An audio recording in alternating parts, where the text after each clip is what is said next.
এবার খেলতে দেওয়া হবে না। যতই ছেড়ে দাও, যতই নির্যাতন করো, যতই টিয়ার গ্যাস মারো, যতই লাঠি চার্জ করো, এই বাংলাদেশের মানুষকে এইবার তাদের অধিকার, গণতন্ত্রের অধিকার আদায় না করে তারা ঘরে ফিরে যাবে না।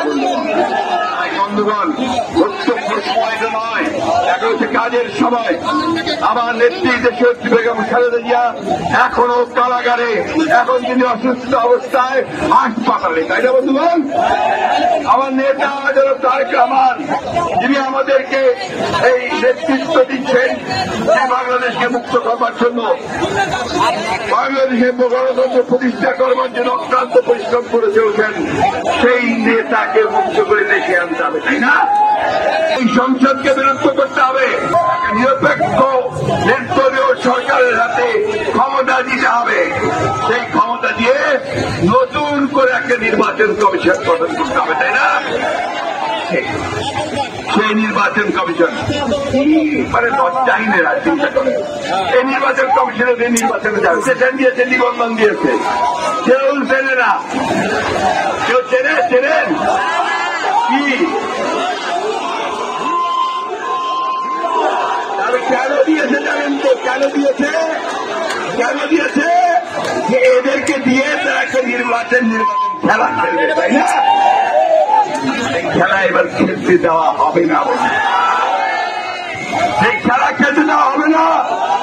এই দেশের 18 কোটি মানুষ এবার ঐক্যবদ্ধ যে তাদের অধিকার রক্ষার জন্য 71 সালের স্বাধীনতা যুদ্ধের যে চেতনা তাকে বাস্তবায়িত করার জন্য এইবার আমাদের লড়াই জীবনপণ লড়াই। এইবার লড়াই আমাদের জীবনপণ লড়াই। তাই বন্ধুগণ, আসুন কোন ভয় ভীতি যে জুলুম কারাগার আমাদেরকে জমিয়ে রাখতে পারবে না। ইনশাআল্লাহ আমরা সবাই ঐক্যবদ্ধ শান্তিপূর্ণ আন্দোলনের মাধ্যমে এই ভয়াবহ দানব যারা আমাদের সবকিছুকে তছনছ করে দিচ্ছে তাদেরকে পরাজিত করে জনগণের সরকার আমরা প্রতিষ্ঠা করতে সক্ষম। আমাদের 1 দফা দিয়েছি, সেখানে আমাদের 31 দফা দিয়েছি। সেখানে আমরা একটা নতুন রাষ্ট্র তৈরি করব, সেখানে আমরা একটা মানুষ যেন সম্মানের সঙ্গে ইজ্জতের সঙ্গে বেঁচে থাকতে পারে তার ব্যবস্থা করব, যেন সবাই যুবরা খেতে পারে তার ব্যবস্থা করব, আমার যুবক ছেলেরা যেন চাকরি পায় তার ব্যবস্থা করব। সেই লক্ষ্যে আমরা এবার নতুন যুদ্ধ শুরু করেছি, নতুন লড়াই শুরু করেছি। সেই লড়াইকে আমরা জয়ী হওয়ার জন্য সামনের দিকে নিয়ে যাই।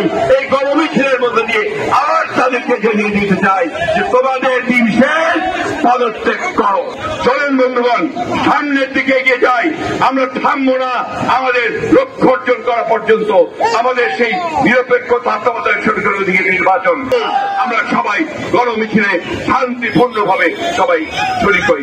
ধন্যবাদ সকলকে। আসসালামু আলাইকুম।